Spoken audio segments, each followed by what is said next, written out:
ಮೊದಲನೇದಾಗಿ D boss Darshan ಅವರಿಗೆ happy ಹುಟ್ಟಿದಬ್ಬ ಅಂತ ಹೇಳ್ತಾ ವಿಡಿಯೋನ ಶುರು ಮಾಡೋಣ. ಪರ್ಸ್ನಲಿ ನನಗೆ ಈ ಸಿನಿಮಾದ ಅನೌನ್ಸ್ಮೆಂಟ್ ಆದಾಗಿನಿಂದ, ಅದರಲ್ಲೂ ಈ ಕಾಂಬಿನೇಷನ್ ಅಂದಾಗಲೇ ಸಿನಿಮಾದ ಮೇಲೆ ಎಕ್ಸ್ಪೆಕ್ಟೇಷನ್ ಜಾಸ್ತಿ ಆಗಿದ್ವು. ಸೊ ಇವತ್ತು ದರ್ಶನ್ ಅವರ ಬರ್ತ್ಡೇ ಪ್ರಯುಕ್ತವಾಗಿ ಡೆವಿಲ್ ಸಿನಿಮಾದ ಟೀಸರ್ ರಿಲೀಸ್ ಆಗಿದೆ. ಹಾಗಿದ್ರೆ ಟೀಸರ್ ಹೇಗಿದೆ, ನನಗೆ ಹೇಗೆ ಅನ್ನಿಸ್ತು ಎಲ್ಲವನ್ನೂ ಡೀಟೇಲ್ ಆಗಿ ಮಾತಾಡುವ. ಅದಕ್ಕೂ ಮುಂಚೆ ಚಾನಲ್ಗೆ ಹೊಸಬರಾಗಿದ್ದರೆ ಚಾನಲ್ನ ಸಬ್ಸ್ಕ್ರೈಬ್ ಮಾಡಿಕೊಂಡು ವಿಡಿಯೋ ಇಷ್ಟ ಆದರೆ ಒಂದು ಲೈಕ್ ಕೊಟ್ಟು ವಿಡಿಯೋನ ಕಂಪ್ಲೀಟ್ ಆಗಿ ನೋಡಿ. ದಿ ಡೆವಿಲ್ ಇದು ಪ್ರಕಾಶ್ ವೀರ್ ಅವರು ಡೈರೆಕ್ಟ್ ಮಾಡಿ ದರ್ಶನ್ ಮತ್ತು ರಚನಾ ರೈ ಅವರು ಮುಖ್ಯ ಪಾತ್ರದಲ್ಲಿ ಕಾಣಿಸಿಕೊಳ್ತಾ ಇರುವಂಥ ಹೊಸ ಸಿನಿಮಾ. ಸೊ ಟೀಸರ್ ಕಡೆಗೆ ಬಂದರೆ ಲಿಟ್ರಲಿ ಎಕ್ಸ್ಪೆಕ್ಟೇಷನ್ಸನ್ನು ಫುಲ್ಫಿಲ್ ಮಾಡೋ ಹಾಗಿದೆ ಅಂತಲೇ ಹೇಳ್ತೀನಿ. ಕಾಟೇರ ಮೂಲಕ ಒಂದೊಳ್ಳೆ ಕಂಬ್ಯಾಕ್ ಸಿಕ್ಕಿತ್ತು ದರ್ಶನ್ ಅವರಿಗೆ, ಆ್ಯಂಡ್ ಈಗ ಡೆವಿಲ್ ಮೂಲಕ ಅದನ್ನು ಕಂಟಿನ್ಯೂ ಕೂಡ ಮಾಡ್ತಾರೆ ಅನ್ಕೋತೀನಿ. ಟೀಸರಲ್ಲಿ ಹಂಕಿ ಮಂಕಿ ಅನ್ನೋ ರೆಸ್ಟೋರೆಂಟಲ್ಲಿ ದರ್ಶನ್ ಅವರು ಕೂತಿದ್ದಾರೆ ಆ್ಯಂಡ್ ಅವರ ಮೇಲೆ ಯಾರೋ ಅಟ್ಯಾಕ್ ಮಾಡ್ತಾರೆ. ಆಗ ಡಿ ಬಾಸ್ ದರ್ಶನ್ ಅವರು ಅವರನ್ನು ಹೊಡೆಯುವಂಥ ಸೀಕ್ವೆನ್ಸ್ ಇದೆ. ಆ್ಯಂಡ್ ಆ ಸೀಕ್ವೆನ್ಸ್ ಕ್ವಾಲಿಟಿ ಅಂತೂ ನೆಕ್ಸ್ಟ್ ಲೆವೆಲ್ ಅಂತಲೇ ಹೇಳ್ತೀನಿ.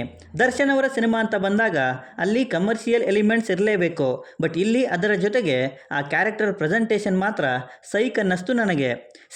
ಪ್ರಕಾಶ್ ಅವರು ಈ ಹಿಂದೆ ಫ್ಯಾಮಿಲಿ ಓರಿಯೆಂಟೆಡ್ ಸಿನಿಮಾಗಳನ್ನೇ ಮಾಡಿದರು, ಬಟ್ ಇಲ್ಲಿ ಹೊಸ ಅಪ್ರೋಚ್ ಜೊತೆಗೆ ಅಷ್ಟೇ ಪ್ರಾಪರ್ ಪ್ಲ್ಯಾನನ್ನು ಮಾಡಿಕೊಂಡು ಬರ್ತಿರೋದು ಕಾಣಿಸುತ್ತೆ. ಲಿಟ್ರಲಿ ಫಸ್ಟ್ ಗ್ಲಿಮ್ಸಸ್ ಬಿಟ್ಟಾಗ ದರ್ಶನ್ ಅವರ ಆ ಕ್ರೇಜಿ ಮ್ಯಾಡ್ನೆಸ್ ತುಂಬಿರುವಂತಹ ಕ್ಯಾರೆಕ್ಟರ್ ಶಾಕ್ ಮಾಡಿತ್ತು, ಆ್ಯಂಡ್ ಈ ಟೀಸರಲ್ಲಿ ಅದನ್ನು ಹಾಗೆ ಕಂಟಿನ್ಯೂ ಕೂಡ ಮಾಡಿದ್ದಾರೆ. ಸೊ ಇದರ ಮೂಲಕ ಸಿನಿಮಾ ಟೀಮ್ನವರು ತಮ್ಮ ಸಿನಿಮಾ ಹೇಗಿರುತ್ತೆ, ಕಥೆ ಹೇಗಿರುತ್ತೆ, ಆ ಕ್ಯಾರೆಕ್ಟರ್ ಹೇಗಿರುತ್ತೆ ಅನ್ನೋದಕ್ಕೆ ಆಡಿಯನ್ಸ್ಗಳನ್ನು ಪ್ರಿಪೇರ್ ಮಾಡೋದಕ್ಕೆ ಈ ಟೀಸರನ್ನು ಬಿಟ್ಟಿದ್ದಾರೆ ಅನ್ನಿಸ್ತು ನನಗೆ.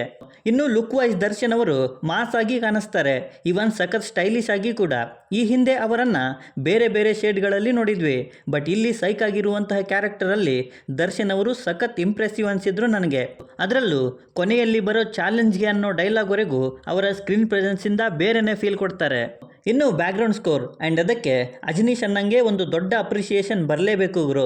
ಫಸ್ಟ್ ಗ್ಲಿಮ್ಸಸ್ಸಲ್ಲಿ ಒಂದು ಮಟ್ಟಿಗಿತ್ತು, ಬಟ್ ಇಲ್ಲಿ ಮಾತ್ರ ಕ್ರೇಜಿ BGM ಇದೆ. ಸ್ಟಾರ್ಟ್ ಆದಾಗ ಇದೇನು ಗುರು ಇಷ್ಟು ಡಲ್ ಹೊಡಿತಿದೆ ಅನ್ನಿಸ್ತು, ಬಟ್ ಮಿಡ್ಲಲ್ಲಿ ಶುರು ಮಾಡಿಕೊಂಡ್ರು ನೋಡಿ, ಕೊನೆವರೆಗೂ BGM ಮಾತ್ರ ಸೈಕ್ ಅನ್ನಿಸ್ತು ನನಗೆ.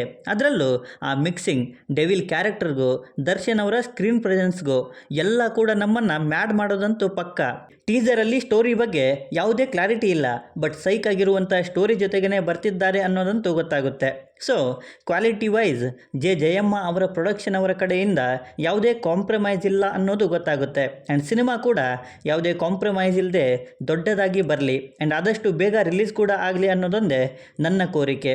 ಸೊ ಇದಿಷ್ಟು ಟೀಸರ್ ಬಗ್ಗೆ ನನಗನಿಸಿದ್ದು. ಸೊ ಟೀಸರನ್ನು ನೀವು ನೋಡಿದರೆ ನಿಮ್ಮ ಒಪಿನಿಯನ್ ಏನೇ ಇದ್ದರೂ ಕೆಳಗೆ ಬರೆದು ತಿಳಿಸಿ. ಬಾಕಿ ವಿಡಿಯೋದಲ್ಲೇನಾದರೂ ಇಷ್ಟ ಆಗಿದ್ದರೆ ದಯವಿಟ್ಟು ಚಾನಲನ್ನು ಸಬ್ಸ್ಕ್ರೈಬ್ ಮಾಡಿಕೊಂಡು ಸಪೋರ್ಟ್ ಮಾಡಿ. ಕೊನೆಯಲ್ಲಿ ಸಿಗ್ತಾ ಇರೋಣ.